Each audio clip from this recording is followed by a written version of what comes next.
Boom. A white Escalade tore through my living room wall like a missile, missing my pregnant wife by mere inches.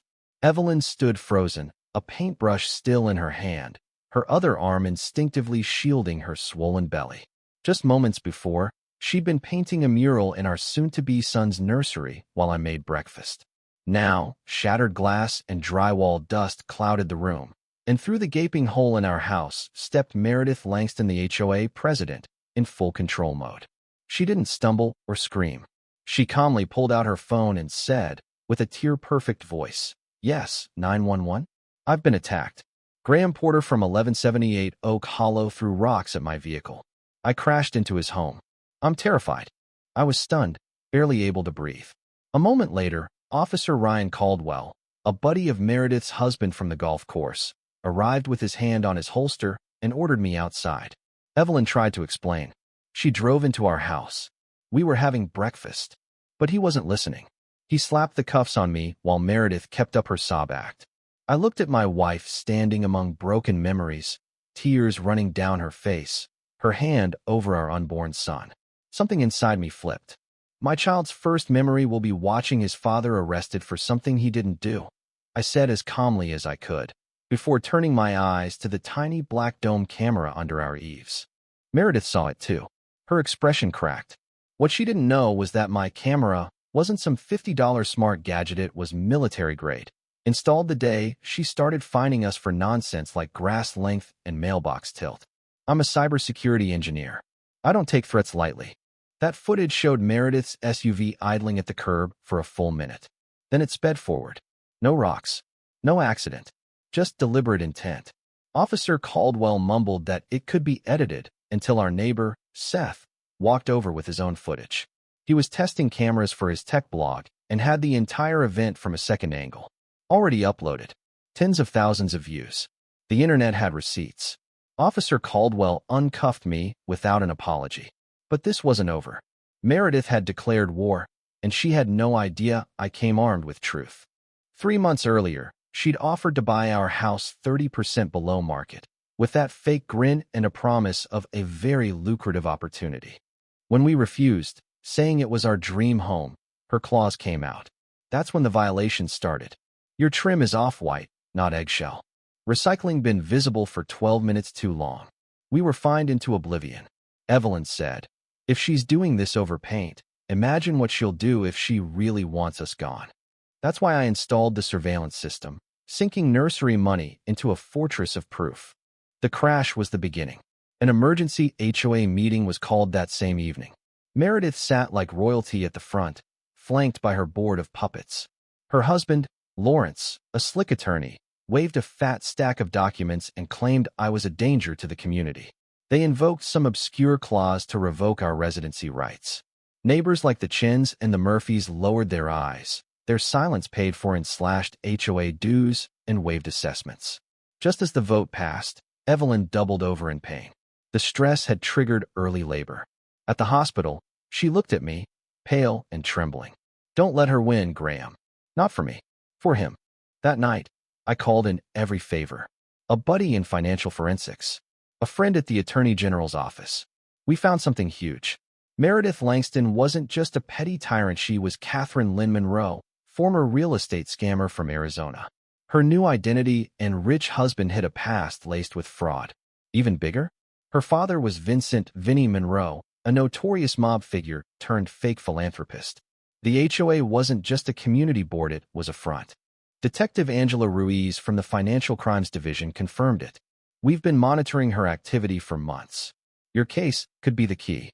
But my biggest breakthrough came when I accessed the HOA server's remnants of a setup job I'd done back when I thought we were helping the community. She never revoked my admin rights. Rookie mistake. The emails. Terrifying.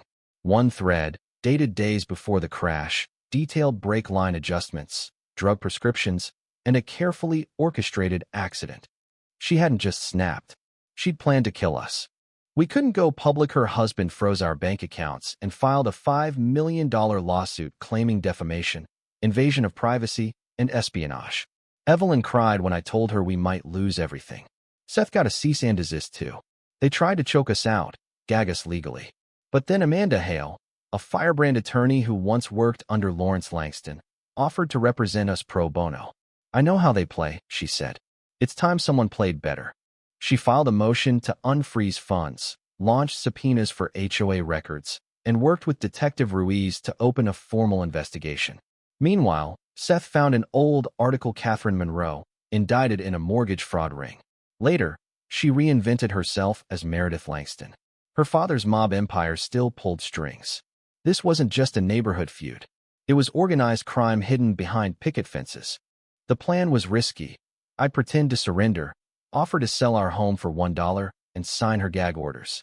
We'd meet at her mansion during her wine club drunk, arrogant, and surrounded by co-conspirators. She might let something slip. What she didn't know? Seth had hacked her camera system using floor plans and old security specs. Every word would be streamed live. When I arrived, she smirked. Finally come to your senses? She purred. I played the broken man, said Evelyn's health couldn't take the stress. She gloated, bragged about laundering money through the HOA Foundation, rigging elections, bribing zoning officials. I control the faucets, she said. And people like you are just stains I rinse away. Then she opened a ledger handwritten records of every bribe, every shell company, every dirty deal. And that's when the cameras blinked red. She noticed. What the hell, she gasped. On her monitor appeared Seth's face. Smile, Meredith. 500,000 people are watching. She lunged for the ledger. I tackled her. FBI agents stormed in. Detective Ruiz among them. In the chaos, Meredith screamed. Do you know who I am? I built this life from ashes. I mattered, but her power was gone. Her designer dress was torn.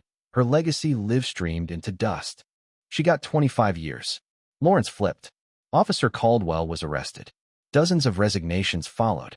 Evelyn gave birth to our son, Noah, just days later. The HOA was dismantled. Seth launched a nonprofit exposing HOA corruption nationwide. Our home was rebuilt. Meredith's mansion was turned into a community center.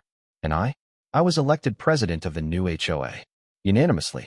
Sometimes justice doesn't arrive in a courtroom. Sometimes it crashes through a wall at 40 miles per hour and leaves a trail of evidence behind. Boom. A white Escalade tore through my living room wall like a missile, missing my pregnant wife by mere inches.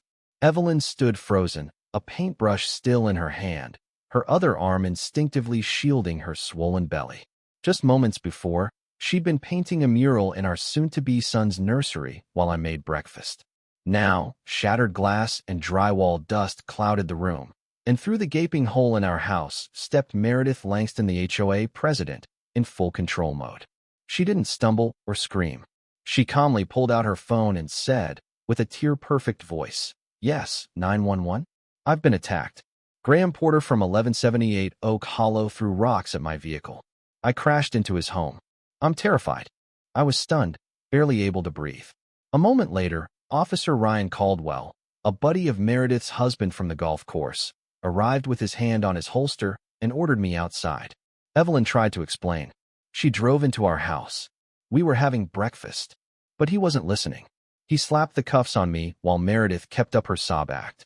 I looked at my wife standing among broken memories,